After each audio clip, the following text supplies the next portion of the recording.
Nama-nama punakawan dalam pewayangan Jawa, yaitu Gareng, Semar, Petruk, dan Bagong, memiliki asal-usul dan makna yang berbeda-beda, terkait erat dengan cerita dan filosofi dalam kisah pewayangan. Semar, sebagai tokoh sentral punakawan, memiliki peran sebagai penuntun dan penasehat spiritual. Berikut adalah penjelasan asal-usul nama dan makna masing-masing tokoh. Gareng. Nama Gareng berasal dari kata karin yang berarti teman. Dalam pewayangan, Gareng digambarkan sebagai sosok yang memiliki keterbatasan fisik, seperti kaki yang pincang, tangan yang tidak sempurna, dan mata yang tidak awas. Hal ini melambangkan bahwa manusia harus berhati-hati dalam menjalani kehidupan dan tidak boleh sombong. Gareng juga dikenal memiliki sifat toleran, suka menolong, dan rajin bekerja. Petruk. Nama Petruk berasal dari kata Fetruk yang berarti tinggalkanlah. Sunan Kalijaga, seorang tokoh penyebar agama Islam di Jawa, menggunakan nama ini untuk memberikan pesan agar manusia meninggalkan segala sesuatu yang disembah selain Allah. Dalam pewayangan, Petruk adalah sosok yang cerdik, lucu, dan pandai berbicara. Ia sering menjadi penyampai pesan-pesan penting dengan cara yang jenaka. Bagong. Nama Bagong berasal dari kata bagaa yang berarti berontak. Namun, ada juga yang mengartikannya dari kata baga, yang berarti pertimbangan makna dan rasa, atau dari kata baka yang berarti kekal. Bagong digambarkan sebagai sosok yang jujur, polos, dan lugu. Ia sering menjadi juru bicara untuk menyampaikan kebenaran dengan cara yang apa adanya. Secara keseluruhan, punakawan Semar, Gareng, Petruk, dan Bagong adalah tokoh-tokoh yang diciptakan untuk memberikan pelajaran moral dan filosofis kepada masyarakat Jawa melalui cerita pewayangan. Mereka adalah simbol dari berbagai aspek kehidupan manusia, seperti kehendak, pikiran, rasa, dan perbuatan. Dalam cerita wayang Jawa, terdapat tokoh protagonis yang dinamakan punakawan. Punakawan terdiri dari 4 tokoh yang visualnya diwujudkan dalam bentuk yang unik dan lucu. Adapun keempat tokoh punakawan tersebut yaitu Semar, Gareng, Petruk, dan Bagong. Dikutip dari jurnal yang berjudul Analisis Nilai-Nilai Pendidikan Islam dalam Karakter Wayang Punakawan karya Asrul Anan dan Siti Juwariyah dari Universitas Yudharta Pasuruan, punakawan berasal dari kata puna dan kawan. Puna berarti susah, sedangkan kawan berarti kanca, teman atau saudara. Jadi arti punakawan dapat diterjemahkan sebagai teman atau saudara di kala susah. Dalam penafsiran lain puna bisa juga disebut pana yang berarti terang, sedangkan kawan berarti teman atau saudara. Jadi penafsiran lain dari arti kata punakawan adalah teman atau saudara yang mengajak ke jalan yang terang. Jika digabungkan maka arti dari tokoh Semar, Gareng, Petruk, Bagong adalah bergegaslah memperoleh kebaikan, tinggalkanlah perkara buruk. Visualisasi tokoh punakawan dalam dunia pewayangan memiliki bentuk tubuh yang beraneka ragam, tetapi secara keseluruhan memiliki kesamaan, yaitu sifat kelucuan yang mengundang tawa. Punakawan merupakan tokoh multiperan yang dapat menjadi penasihat, penghibur, kritikus, penyampai kebenaran, kebajikan, dan penganjur keutamaan. Dikutip dari jurnal yang sama dan laman resmi pemerintah Surakarta. Berikut ini penjelasan mengenai masing-masing tokoh punakawan. Pertama, Semar. Tokoh punakawan yang pertama adalah Semar. Semar berasal dari kata samra yang artinya bergegas. Semar merupakan pusat dari punakawan dan juga asal-usul dari keseluruhan punakawan. Semar disegani oleh kawan maupun lawan. Semar menjadi tokoh yang dihormati, namun tetap rendah hati, tidak sombong, jujur, dan tetap mengasihi sesama.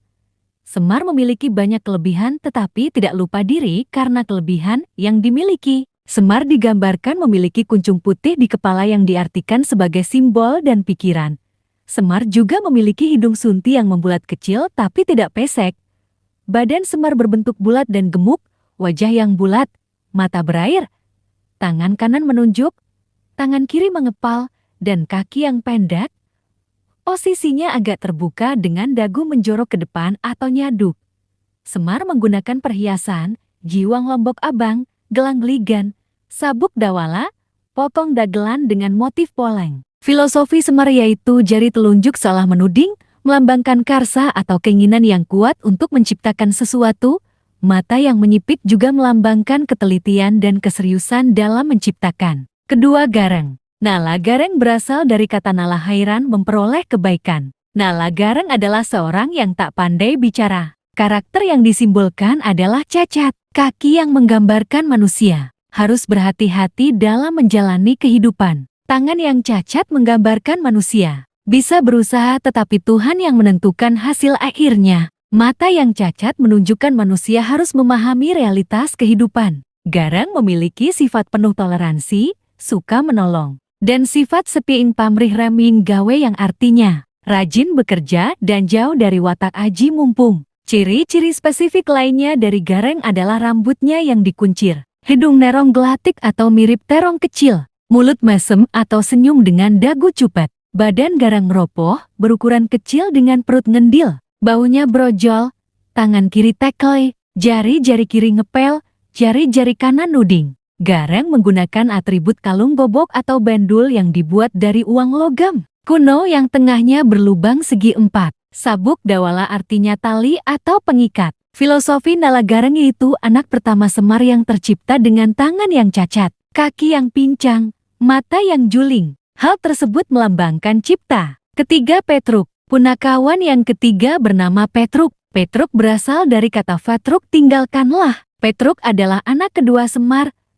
Tokoh Petruk digambarkan dengan bentuk panjang yang menyimbolkan pemikiran harus panjang. Dalam menjalani hidup manusia harus berpikir panjang, tidak gerusa-gerusu dan sabar. Bila tidak berpikir panjang, biasanya akan mengalami penyesalan di akhir. Petruk memiliki ciri fisik berbadan besar dan tinggi, kepala besar, bahu lebar, mata terbuka dan jernih, telinga besar, mulut tertawa, dada lebar, perut tebal, tangan panjang, dan kaki yang panjang. Penggambaran fisik yang serba berlebih ini memiliki makna bahwa tokoh ini suka menolong dan selalu memberi kasih sayang terhadap sesama. Tokoh Petruk menggunakan kalung genta, menggunakan dawala sutra, gelang dagelan atau gelang binggel dengan ikal kecil di atasnya. Filosofi Petruk yaitu dari kegagalan menciptakan garang, lahirlah Petruk. Dengan tangan dan kaki yang panjang, tubuh tinggi langsing, hidung mancung,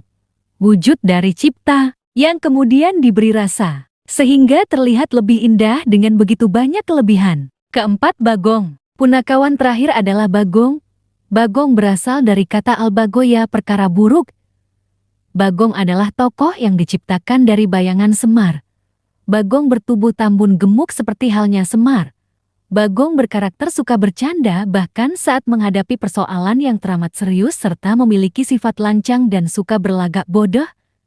Karakter yang disimbolkan dari bentuk Bagong adalah manusia harus sederhana, sabar, dan tidak terlalu kagum pada kehidupan di dunia. Penggambaran fisik dari tokoh Bagong melambangkan bahwa seseorang harus memiliki hati yang bahagia, hati yang hidup, dinamis, dan optimis. Bagong memiliki ciri-ciri tubuh bulat, mata melelang atau pelang, hidung sunti atau nemlik, mulut doblah atau doer, bibir bawah yang tebal dan terlipat ke bawah dengan dagu goleng bersusun. Pada bagian tengah antara bibir atas dan bawah terdapat sebuah gigi. Bagong menggunakan kalung gobok dan juga gelang dagelan. Filosofi Bagong yaitu anak ketiga Semar yang merupakan wujud dari karya. Dialah yang dianggap sebagai manusia yang sesungguhnya.